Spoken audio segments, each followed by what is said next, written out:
Prefer किया, जबकि आप, मैं पर्सनली जानता हूं कि आप एक ऐसी फैमिली से हैं जो कि अफोर्ड कर सकते हैं इंडिया में प्राइवेट कॉलेजेस। ये बताइए कि आपने वहां जाना क्यों डिसाइड किया?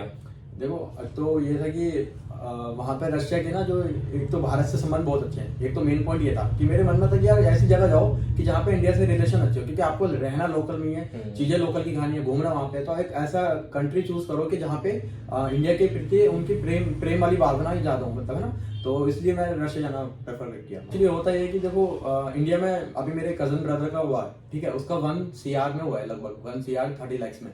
तो अब लगा लो, अब मेरा 30 से 35 में मेरा पूरा हो गया, और उसका 1 CR प्लस और 30 लाख अलग लगा। तो एक ये रीजन था कि जब जो चीज आपको सस्ते में प्रोवाइड हो रही है, ठीक है, अब देखो आगे आना है फ्यूचर में, नेक्स्ट उनको भी देना, हमको भी देना है, तो पेपर सेम ही होना है ना। तो चीजें वही है, सारी फैसिलिटीज वही है, और वहां जाके आप एक अलग ही एक्सपीरियंस लेकर आओगे, तो वो चीज सस्ते में मिलती है। मतलब आपका ये कहना है कि वहाँ पे अफोर्डेबल ज्यादा है गवर्नमेंट यूनिवर्सिटी, यहाँ पे आप अगर 1 करोड़ में भी जा रहे हो तो वो प्राइवेट में जा रहे हो। पेपर तब भी देना आपको। सही बात। अब तो क्योंकि देखिए नेक्स्ट आ चुका है, तो नेक्स्ट सभी को देना है, तो बेहतर ये है कि अब जो आपको सही लगे, आप अगर अफोर्ड कर सकते हो, तो हमारा भी यही सजेशन होता है कि देखिए, अगर आप 1 करोड़ 1.5 करोड़ 1.25 करोड़ अफोर्ड कर सकते हैं, या 70-80 लाख में भी अगर होता है, अगर आप अफोर्ड कर सकते हैं तो आप डेफिनेटली चूज कीजिए। आपका पैसा है, आपकी मर्जी है, आपका बच्चा है, ठीक है। लेकिन अगर आप 20, 25, 30, 35, 40 लाख रुपए तक में अगर एक अच्छी गवर्नमेंट यूनिवर्सिटी चाहते हैं, तो बेटर ऑप्शन यही होता है कि कैरियर पे ज्यादा ध्यान देने के लिए आप अब्रॉड अपना जा सकते हैं अपने MBBS करने के लिए। कि जब वहां पे आपके हॉलीडेज होते हैं, है ना, जैसे सैटरडे संडे आपका ऑफ होता है, तब आप उस समय क्या करते हैं? तो सैटरडे संडे में जैसे ऑफ होता है, तो मेरा खुद का भी यूट्यूब चैनल था, जैसा आपको पता ही है। तो एयरक्राफ्ट की अपना ट्रैवल करने चलेगा, उसकी सवारी करने चलेगा, और भी मैं एडवेंचरस एक्टिविटी में काफी था वहाँ पे।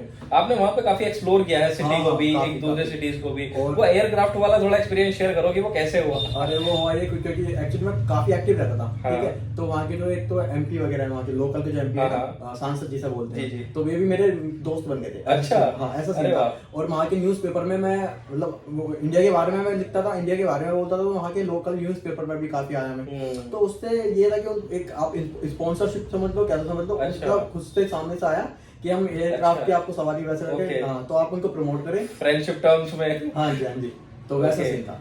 ओके, बहुत बढ़िया। तो एक चीज बताइए, जैसे आपका ब्लॉगिंग चैनल भी था, एक MBBS एक ऐसी पढ़ाई है जहाँ पे आपको ध्यान बहुत ज्यादा देना पड़ता है, तो ये दोनों चीजें मैनेज करना कितना टफ था, कितना इजी था आपके लिए? वो पर्सनल एक्सपीरियंस थोड़ा शेयर कीजिए आपके, जब आप वहां थे, जब आप रशिया में थे, तो आपने अपने जो स्टडिंग आवर्स है वो कैसे मैनेज किए कि आप फर्स्ट अटेम्प्ट में MCA निकाल पाए? तो एक्चुअली होता है कि हमें 19 सब्जेक्ट पढ़ने होते हैं MCI के लिए ना। तो हमें, जैसे आपने फर्स्ट ईयर में पढ़ा, निकल गए, सेकंड ईयर में पढ़ा, निकल गए। मैंने जो MCI की तैयारी शुरू की थी 5th ईयर से शुरू की थी मेनली, है ना। तो हमें धीरे धीरे पढ़ना होता है ना। और ये जरूरी नहीं है कि बहुत सारा पढ़ना होता है, हमें कम पढ़ना होता है, बट ये है कि दमदार पढ़ना होता है ना। ऐसे ही मैं नीट UG वाले बच्चों को बोलता हूँ कि अगर आप कम पढ़ो बट दमदार पढ़ो। ये नहीं कि आप इसके नोट्स देखिए या फिर इस कोचिंग के नोट्स देखिए, ज्यादा के चक्कर में नहीं पढ़ना हमें, है ना। हम लिमिटेड पढ़ेंगे, बट उसको सही से पढ़ेंगे कि उसमें से गलत ना हो। तो ये मेरी स्ट्रेटेजी थी MCI के लिए। ओके। अच्छा, जब बच्चे रशिया जाते हैं तो आपको भी पता होगा कि जो कुछ स्टूडेंट्स हैं वो थोड़ा पैसा कमाने के चक्कर में लग जाते हैं, है ना, बिजनेस करने लग जाते हैं। तो आपको नहीं लगा कि यार मैं कभी, जैसे मेरे फ्रेंड्स हैं या जो अदर यूनिवर्सिटीज में भी हैं, या आपकी यूनिवर्सिटीज में भी कुछ स्टूडेंट्स होंगे, है ना, जो वहां पे जाके बिजनेस करने लगते हैं, तो मैं भी एक अपना बिजनेस बना लूं, मैं भी फैमिली को थोड़ा सा हेल्प कर दूं, कभी ये लगा नहीं वहां जाके? देखो, सबका लगता है ना, फाइनेंशियली सब इंडिपेंडेंट होना चाहते हैं आज के डेट में ना। तो एक तो रीजन ये है कि मेरे माइंड में ये था कि देखो, आप फॉर एग्जांपल मेरा MCI हो गया ना, अब मैं कुछ भी करूं मैटर नहीं करता, है ना, बिजनेस करूँ या कुछ भी करूँ मैटर नहीं करता। बट ये कि देखो, आप अपने दोस्तों को देखते होंगे कि उन किसी ने कार ले ली, है ना, ये एजेंट वाले बिजनेस के, जो भी बिजनेस चल रहे हैं वहाँ पे, तो वे मेरी नजरों में मनी प्लांट है, उनको कहीं भी रख दो पैसा उगा लेंगे अभी, बट एक टाइम के बाद उनमें स्टेबिलिटी नहीं है। फॉर एग्जाम्पल हम बरगद का पेड़ समझ लो, अगर आपका FMG निकल गया तो आपकी रूट जो है ना स्ट्रॉन्ग हो गई, ठीक, बे मनी प्लांट उगते रहेंगे। बट ये कि अगर कल के दिन को कुछ भी अगर मंदी आ गई है, कुछ भी मतलब जैसे फॉर एग्जांपल यूक्रेन वॉर वहाँ पे जितने भी बच्चे थे जो एजेंट का काम कर रहे थे, उनका मेरे हिसाब से कोई फ्यूचर नहीं रहा हुआ, है ना। जो अगर तो मेरे नजरों में वहाँ 3 टाइप के लोग हैं, एक तो जो बिजनेस कर रहे हैं, दूसरा जो पढ़ाकू है, तीसरे जो ना तो बेचारे बिजनेस कर पाते हैं ना पढ़ पाते, वो बीच में फंसे रहते हैं। उनके मन में ये रहता है कि यार मैं पढ़ाई करूँ या बिजनेस करूँ। तो मेरा कहने का मतलब यार, देखो आपको बिजनेस करना है तो बिजनेस की लाइन में चले जाओ, उसमें स्कोप अच्छा है, खुल के बिजनेस करो, है ना, पढ़ाई छोड़ दो अगर, है ना। और अगर आपको पढ़ाई करनी है तो बिजनेस पे फोकस मत करो, क्योंकि डिस्ट्रैक्शन बहुत मिलता है। एक बार आप अपनी रूट स्ट्रॉन्ग कर लो मेरे हिसाब से, फिर बाद में कर लें, जितने भी बिजनेस करने बाद में आइडिया निकालो, है ना। तो अपनी रूट स्ट्रॉन्ग करनी जरूरी है। और आप एक बार फाइनली डिसाइड कर लो कि यार मैं बिजनेस के लिए बनाऊँ, पढ़ाई के लिए बनाऊँ। अगर दोनों करनी है तो पहले पढ़ाई करके अपना स्टेबल हो जाओ, सबको जवाब दे दो, फिर बाद में बिजनेस करते हैं। ऐसे एक approach। असल में ये जितेंद्र ने बड़ी जरूरी बात कही है। देखिए होता क्या है, जब बच्चा रशिया चला जाता है तो आसपास का थोड़ा सा एनवायरनमेंट ऐसा मिलता है, क्योंकि आप जब अब्रॉड में जाते हैं ना तो आपके पास मनी अर्न करने के ना एन नंबर ऑफ ऑप्शंस होते हैं, और बच्चे थोड़ा सा ना पैसे को देख के डिस्ट्रैक्ट हो जाते हैं। तो होता ये है कि जो अलग अलग तरीके हैं बच्चे उनको ऑप्ट करते हैं। जब एक बार पैसा आने लगता है ना तो फिर वो किसी से छोड़ा नहीं जाता, लेकिन उसके चक्कर में आप अपना जो मेन गोल है जिसके लिए आप वहां एमबीबीएस करने के लिए गए हैं वो पीछे छूटता है। जितेंद्र ने एक बड़ी अच्छी बात कही कि अब मैं स्टेबल हो चुका हूं, अब चाहे मैं बिजनेस करूं या डॉक्टर बन के अपना क्लिनिक ओपन करूं, अब मैं स्टेबल हूं। लेकिन होता क्या है, बच्चे जब पैसा कमाने के चक्कर में लग जाते हैं ना वहां जाके, तो वो कहीं ना कहीं जब पढ़ाई से हटते हैं तो उन बच्चों का एफएमजी निकलने में थोड़ी सी दिक्कत होती है। और यही रीजन है क्योंकि मैं जितेंद्र को, इनका यूट्यूब चैनल भी है ना, मैं अपने वीडियो के डिस्क्रिप्शन में इनका यूट्यूब चैनल का लिंक डाल दूंगा। तो इन्होंने अपनी जिंदगी में सारे काम किए हैं और पहली अटेम्प्ट में ही इन्होंने एफएमजी भी निकाला है। कहने का मतलब ये, जो काम करो दमदार करो, अच्छा करो, और जो लाइफ में गोल है उसको क्लियर रख के चलो। ऐसा नहीं होता कि आप दो नावों में पैर रख लो, दो नावों का जब धाराएं अलग अलग होंगी तो आप समझ सकते हो फिर क्या होता है। वो मामला फिर स्टेबल नहीं होता है।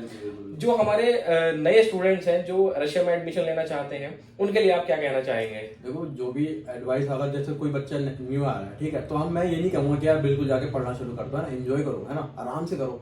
दिन का 1 घंटा भी निकाल पाओगे, नहीं निकाल पाओगे, कंसिस्टेंसी बहुत। अच्छा, हमने आपकी एक चीज और देखी थी कि आपने ना ये बताया कहीं पे एक वीडियो में कि आप 10-10 मिनट से ज्यादा आपसे पढ़ा नहीं जाता था, वो थोड़ा शेयर कीजिए। एक्चुअली मैंने बताया नहीं कि मैं 4th ईयर तक मतलब ये समझो मस्ती वाला आता था, बैक बेंचर था, बिल्कुल जमीन से समझता, कुछ नहीं आता था, ऐसा बंदा था। बट ये कि उसके बाद मुझे 19 सब्जेक्ट करने थे और फर्स्ट ईयर के सब्जेक्ट दोबारा बैठाने, तो बहुत बड़ा टास्क होता है। तो मैंने 10 मिनट 15 मिनट पढ़ता था, मेरा मन नहीं करता था, छोड़ दिया, और उसके बाद भी 2-3 दिन की छुट्टी। अच्छा, ऐसा सीन था कि मतलब 10 मिनट पढ़ रहा हूँ, उसके बाद 2 दिन की छुट्टी, ऐसा सीन है। देखो ये सब होता है लाइफ, है ना। अगर आप सोच रहे हो ना तो बड़ी बात है, इसका मतलब आप सीरियस हो, ठीक है। बट ये कि कंसिस्टेंसी बहुत जरूरी है कि 2 दिन बाद वापस आ तो जाओ, है ना। तो धीरे धीरे करके टाइम बढ़ा। हिंदी मीडियम से हूँ और वीडियोस मुझसे देखी नहीं जाती थी, इंग्लिश की वीडियोस। बट ये है कि प्रोप्लाइडर हुआ और भी आज का प्लेटफॉर्म है काफी, तो हिंदी में वीडियोस थी, मैं उनके नोट्स बनाता था, हिंदी में लिखता था खुद के नोट्स। अगर आपका दोस्त है कोई हिंदी इंग्लिश मीडियम का और आप हिंदी में नोट्स बना रहे हो, हंस रहे हैं कि यार तू क्या करेगा, यार देखो फाइनली देखने तुम्हें पेशेंट ही है ना, इंग्लिश में बात नहीं करते हैं वे, तो आपको चीजों की नॉलेज होनी चाहिए। ये नहीं कि मैटर करता कि हिंदी कितनी आती है, इंग्लिश कितनी आती है, आप इलाज कितना अच्छा कर रहे हो, नॉलेज कितनी अच्छी है, ये मैटर करता है।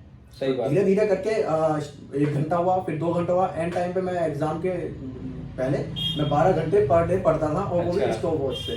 मतलब स्टॉप वॉच लगा कि अगर मैं बिल्कुल भी नहीं पढ़ रहा हूँ, कुछ थॉट आ रहे हैं तो उसको पॉज कर दिया। अरे वाह, वैसा पूरा दिन बैठे रहता था, खाना पीना, बस मेरा टारगेट आज तक कभी पूरा नहीं हुआ। अगर आप सोचते हो कि जैसे मैं 1 घंटा पढ़ूंगा, आपने टाइम बनाया 1 घंटा पढ़ना है, अब नहीं हुआ, मेरे से आज तक नहीं हुआ, सही बता। अच्छा। उस टाइम पे, और अभी भी मेरे से लास्ट टाइम पे मेरा मन था कि 16 घंटे पढ़ूंगा, ओके। वो भी नहीं हुआ, 12 घंटे पढ़वाया बस। ये लेकिन जितना पढ़ा दमदार पढ़ा। दमदार पढ़ा, हाँ। मतलब ये है कि अगर आप सोच रहे हो कि नहीं हो पा रहा है तो निगेटिव नोट की जरूरत नहीं, ये नॉर्मल है, मेरे साथ हुआ है। देखो मैं खुद अपना एक्सपीरियंस शेयर कर रहा हूँ, तो ये आप जब क्लियर हो जाएगा ना आपका, तो आप भी कहोगे यार ठीक है, जो हुआ बढ़िया हुआ। आपके कितने मार्क्स आए हैं एफएमजी एग्जाम में? 179 मार्क्स आए। आपके मार्क्स भी अच्छे हैं, और अब आगे क्या प्लान है? आगे का अभी इंटर्नशिप का प्लान है, और भी देखते हैं। अभी उत्तराखंड मेडिकल काउंसलिंग में जाएंगे, तो ऑनलाइन काउंसलिंग होगी।